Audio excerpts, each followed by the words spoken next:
Merci. Incroyable. Alors, il est quand même tout aussi incroyable, après cette merveilleuse intervention avec une conclusion fabuleuse, il est quand même incroyable que toutes vos oppositions essayent de vous raisonner sur votre matraquage fiscal. Sans nous concerter, nous avançons des arguments qui sont simplement des arguments de bon sens. Malgré nos parcours et sensibilités politiques différents, certains ont été élus sur votre liste, d'autres se revendiquent de gauche, du centre ou de la droite, et pourtant, nous avons de commun le respect du sens et des valeurs que nous avons et qui motivent notre engagement politique. Vous évoquiez en début de conseil votre engagement et votre courage à lutter contre les inégalités. Vous parliez de politique nationale. Au-delà des paroles, les actes, faux actes. L'égalité devant l'impôt est un principe fondamental de la justice fiscale qui stipule que tous les citoyens doivent être traités de manière égale en ce qui concerne leur imposition, indépendant de leur statut social, de leur sexe, de leur âge, de leur origine ethnique, de leur religion ou de leur orientation sexuelle. Cela signifie que tous les citoyens doivent payer des impôts proportionnels à leurs revenus et que les avantages fiscaux doivent être accordés de manière équitable à tous les contribuables qui remplissent les critères requis.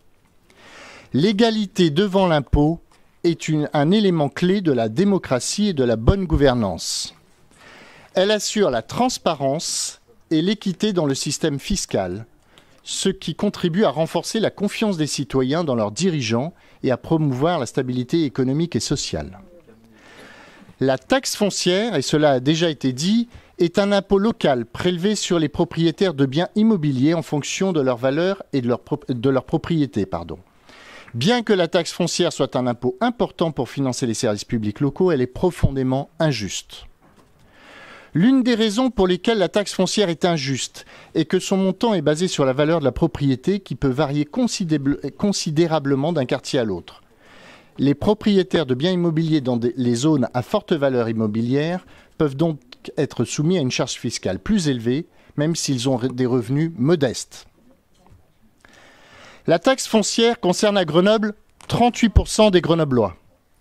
Dans le diaporama présenté tout à l'heure par M. Fristo, vous indiquez même que 60% des propriétaires grenoblois possèdent un patrimoine de moins de 177 200 €, soit finalement un appartement relativement modeste.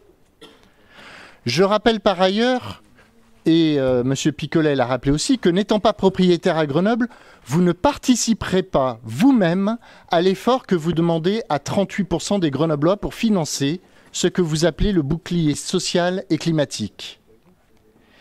Et vous ne faites pas partie de ce que l'on peut qualifier de revenus modestes. Votre situation personnelle est la preuve que le financement de votre bouclier fiscal et climatique est profondément injuste. Il ne sera financé que par peu de Grenoblois et absolument pas par les plus aisés. Vous parlez d'une solidarité.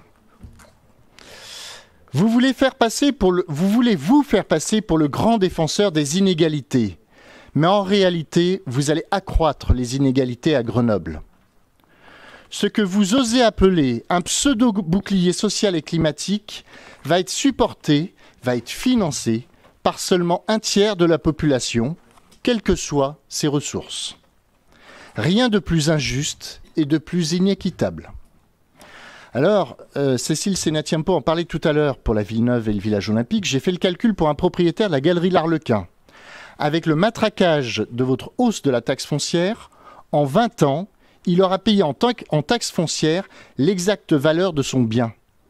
Vous, Éric Piolle, aurez réussi à doubler le coût de son bien avec une valeur qui, elle, continue à baisser chaque année. Vous n'avez pas l'air de comprendre. Concrètement, en 20 ans, il aura payé en taxe foncière l'équivalent de la valeur de son bien à la Villeneuve. Vous aurez donc doublé le coût de son bien, taxe foncière plus l'achat, pour un propriétaire qui, par contre, verra la valeur de son bien diminuer chaque année parce que, pour autant, il n'aura pas des services qui vont s'accroître à la Villeneuve. Dans la vraie vie, n'importe qui sait que lorsque la situation va mal, que les dépenses augmentent plus vite que les recettes, on met en pause les projets et on prend le temps d'identifier les priorités qui sont absolument nécessaires. Plutôt que d'augmenter de 25% la taxe foncière, vous pouvez, vous devez, vous aussi, réduire la voilure. Je rappelle que pour équilibrer votre budget, aussi mal géré soit-il, une augmentation de 15-17% suffisait. Mais vous, non, c'est plus 25%. Et non seulement vous augmentez la taxe foncière, mais en plus, vous augmentez la dette de la ville. Et vous vendez le patrimoine grenoblois. GEG, 1 million d'euros par an à hauteur de 30 millions d'euros au total. La compagnie de chauffage, 11 millions d'euros. Grenoble Habitat, on vient d'en parler, 37 millions d'euros. Vous dilapidez l'argent des Grenoblois avec une seule motivation, alimenter une image, votre image, dans une compétition électorale avec l'espoir hypothétique de devenir un jour président de la République. Vous n'avez qu'une seule préoccupation, rebooster votre carrière nationale, actuellement plutôt en panne, on vous l'accorde, en tentant de faire les plateaux télé, en devenant la ville la plus taxée de France, au motif d'un bouclier social et climatique imaginaire. Il est facile de se construire une image nationale, mais les Grenoblois, eux, connaissent et subissent le réel. Vous ne pouvez pas les duper. Les Grenoblois, eux, se foutent de votre carrière politique. Vous n'accélérez aucune transition. Sous vos mandats, nous sommes devenus la 3e ville la plus polluée de France, après Paris et Marseille. Vous n'avez aucun bouclier social. Y a-t-il moins de pauvres à Grenoble aujourd'hui, après 9 ans que vous êtes au pouvoir à Grenoble? Ça se saurait. Margot Belair, tout à l'heure, évoquait la dette Carignon. Je rappelle, 238 millions d'euros, nous rappelait M. Flesto au précédent conseil municipal.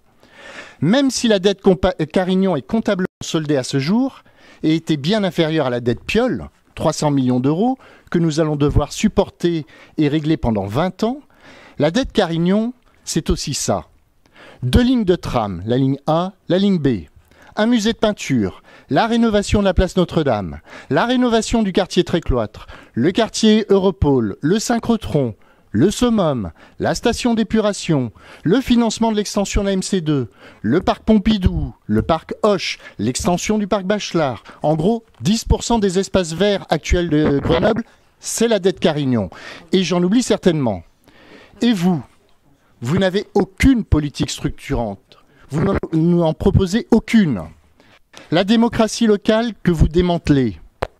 Le défi climatique dont vous savez si bien en parler et pour lequel vous ne faites rien. Nos quartiers sud, nos quartiers politiques de la ville que vous abandonnez, que vous méprisez. La sécurité des personnes dont vous vous affranchissez. La propreté de la ville pour laquelle vous êtes incapable d'agir. De vos investissements, il restera un patrimoine en ruine et des autoroutes à vélo. Votre budget vend du rêve, à l'image de vos engagements non tenus de campagne. En réalité, il est profondément mauvais, profondément injuste.